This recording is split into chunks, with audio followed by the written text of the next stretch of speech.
Welcome back to the morning show here on Arise News. Now for global business updates, Rotus Oddiri joins us. Good morning, Rotus. Good morning, Doctor. Good morning, Ayo. Good morning to all our viewers and happy holidays. We begin with the new reports from the World Economic Forum and McKinsey, and it's on the space economy. It's just released it yesterday. The title, of course, being that the space economy essentially has a $1.8 trillion economic opportunity. And if you remember the eclipse, the solar eclipse that took place on Monday, a lot of people in Texas particularly are looking at that.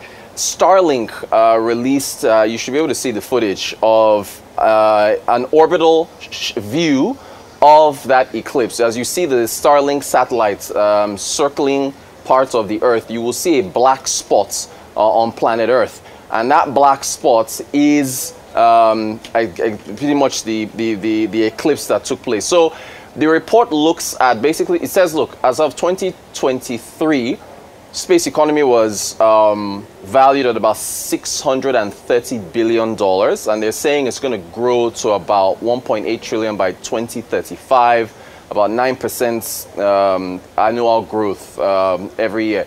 Now, you know, it's not just outer space and rockets launching. It's also, and that's why we included this satellite, this Starlink satellite image.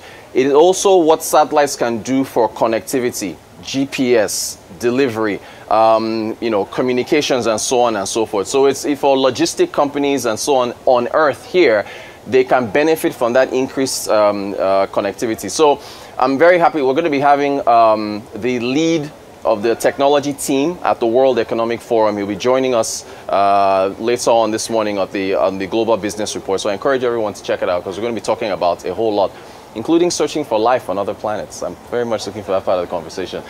We go to Geregu Power PLC, and they reported their earnings, 2023 earnings, you know, the first out the gate. This is, sorry, not 2023, excuse me, first quarter of 2024. Geregu, I believe, was one of the first companies to release their full year 2023 earnings. And again, they're first out the gate, unaudited, but we'll get the unaudited results later on. You can see the revenues up by about 254%, 50.4 billion naira.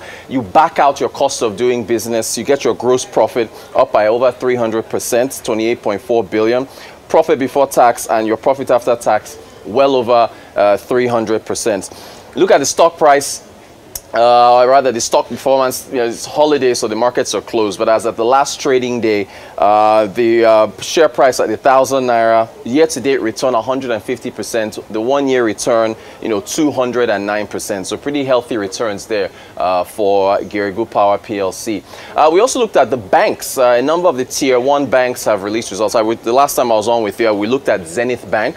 UBA has released their results. GTCO has released their results. A week ago, it was Access Bank. So we compiled them, myself and Arise business analyst Chika Mbonu. We, you know, just compiled their basically highlights of their income statement performance, highlights of their balance sheet size.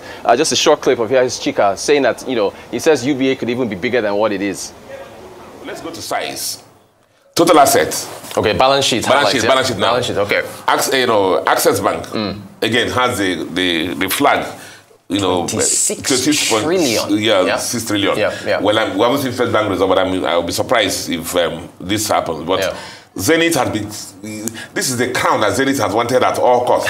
The largest bank in Nigeria, you know? And Zenith is like, it's like chasing, Usain Bolt. I mean, as they are running, Access Bank is, you know, pressing them more and more. So Zenith came out with 20.3 trillion. You know, and then UBA came in about 20.6 trillion. I still believe that UBA has the capacity to do twice of this. Oh, wow. Because you know that 21 to African countries. That's correct, yes. And slowly, the African subsidiaries are contributing more to the things happening in UBA. And I won't be surprised. You know, I keep telling them that, you know, they can do more. They can double this balance sheet. Oh. So we can put up that, I think we'll start with the income statement real quick. I mean, not going to delve deeply too deep into this, but if you look at the income statement highlights for these companies, their gross earnings across the board, all the banks. Okay, First Bank hasn't released their results yet. We'll probably do this again when they release theirs. But you can see they're all, well over the trillion mark. Double-digit growth for all these, for the tier 1 banks. Now, if you look at their interest income, what they earn from basically giving out loans, you've got, which is also, that was also double-digit growth. In fact, even triple-digit for one of them, for all of them. PBT is your profit before tax.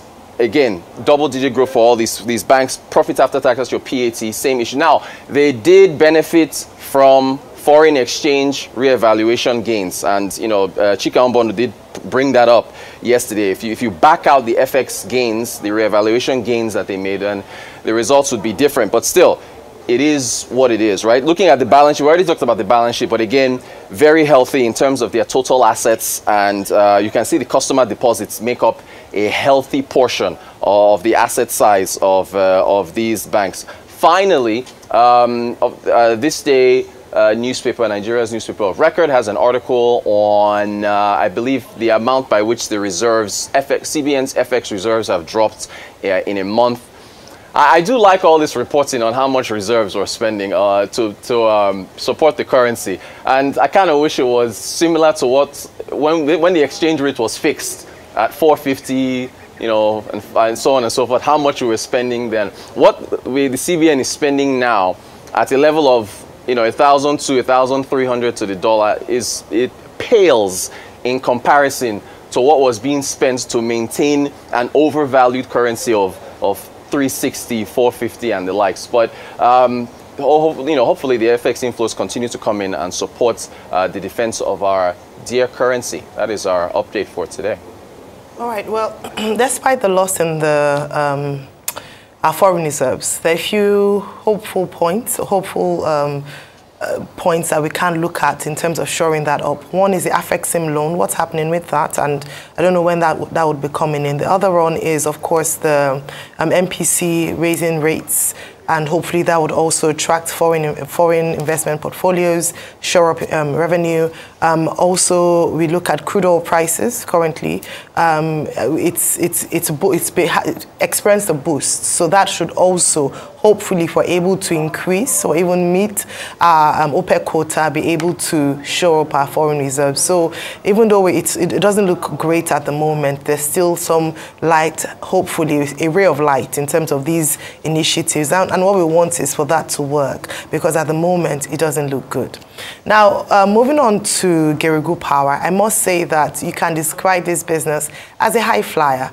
They've been able to post in a very short space of time such impressive records, especially with regards to their profits, and that has to be said. That's something to be said for that organization. Only recently we had praised them for releasing their first quarter results, which was impressive as well. So just to see their earnings now their Q1 earnings is excellent. You see profit after tax at 14.4 billion naira, their gross profit being 28.4 billion naira, and this has been said. One of the reasons is because of their increased sale of energy, of power. So that's really excellent for them in that regard. Very quickly, I thought we'd also touch on Boeing. We said this earlier on because we've been following the Boeing story, the safety concerns that had been raised, and now a whistleblower has come out to say that all these things we're seeing now, I was saying that it's almost as if there are saboteurs in Boeing, but it looks like they are the architect of their own misfortune, that there are certain, if it's true, if it's investigated and it turns out to be true, because this is an allegation by a whistleblower, if there are certain safety procedures or protocols that were not done in order to either maximize profit or to cut corners, then that is going to hurt the business a lot, especially in the US market and markets around the world. It's very sad, and I'm hoping that we will get to the bottom of this, because it cannot be coincidences for these back-to-back challenges with planes by Boeing. So that's still an upcoming story, and just to see what would happen to the share price of Boeing after this revelation will be interesting to see. Share price, just very quickly, people are actually looking at buying the share price now because it's dropped so precipitously. Boeing and Airbus are the two big players, right? Yeah. Boeing has backlog of orders up until 2030 because more people will be traveling. So there is an avenue for the share price. Who else is going to fulfill those orders? Once they get past this, perhaps the share price climbs in. So investors are looking at an opportunity to buy it at a low price now. Okay. Well, I mean, a few days ago or so, we discussed Geregu PLC. That was when Geregu PLC had their annual general meeting, where, you know, they released results for 2023. And we saw how that company had done well since it went to the stock exchange by about 110%, you know, encouraging other players within that sector to also take to the stock exchange and follow the example. At that time, we talked about a company, you know, that is very healthy, you know, due to the creativity of the management, of the owners, and also in terms of, you know, how they're delivering value for shareholders. At that time, we were told that 20 billion naira was going to be paid out to shareholders. You know, each share will attract about additional 8 naira. And we had praised Geregu PLC. Not up to 2 weeks. Now we have this interim financial statement for 2024, confirming that the managers, the owners of Geregu PLC have been consistent in delivering value to shareholders and in making that business profitable. At that annual general meeting, promises have been made about how, in fact, you know, Geregu PLC is also going to further expand. I think there are lessons that other businesses within the electricity chain, supply chain, you know, can learn from the example of Genco, of Geregu PLC, which is a Genco. Now, if these Gencos are doing well, our attention should be drawn afresh also to challenges within the chain. Generation, we're told, is not the problem. Evacuation is the problem. So these are aspects, you know, that the regulators, the other, you know, players, stakeholders within the chain can begin to look at. Finally, again, you know, we reserve special praise for Mr. Femi Otedola, who is the visionary and who has shown that he truly has the Midas touch. He went to AP, took over AP, a business that was practically dead. He turned it around. He went to First Bank Holdings. You know, First Bank Holdings became far more profitable than he met it. Geregu PLC, he has also done the same thing there. Now, he wanted to play the role of an activist investor in another direction where he was blocked. But in any case, you know, that's at the individual level. Now, I was going to talk about HSBC Argentina. HSBC, one of the biggest banks, you know, in the world, has decided to sell off its businesses, its branches, about, you know, over 100 branches, over 3,000 workers, because business in Argentina is no longer profitable. I'm bringing it up because I know you like to quote Javier Milei and what he's trying to do with dollarization, shutting down the central bank. Inflation in Argentina is about 278.2%, the highest in the world. And HSBC is saying it's no longer good for business. So we're shutting down. The same way we have shut down part of our operation in Brazil. And HSBC is looking in the direction of Asia. But we hope that, you know, Milei will be able to make some progress with his efforts to make the Argentinian economy healthy. So it's not only in Nigeria that businesses pull out, you know, because we say that about Nigeria a lot. And this company has closed shop, and that company has closed shop. Well, HSBC just pulled out of Argentina, shutting down HSBC Argentina. Finally, we expect some statistics, CPI, you know, report from the Department of Labor in the United States this morning. I don't know whether they have made the announcement, but the projection is that, look, the figures across all measures and even core inflation is going to be hot, coming in at about 3.4 to about 3.7%.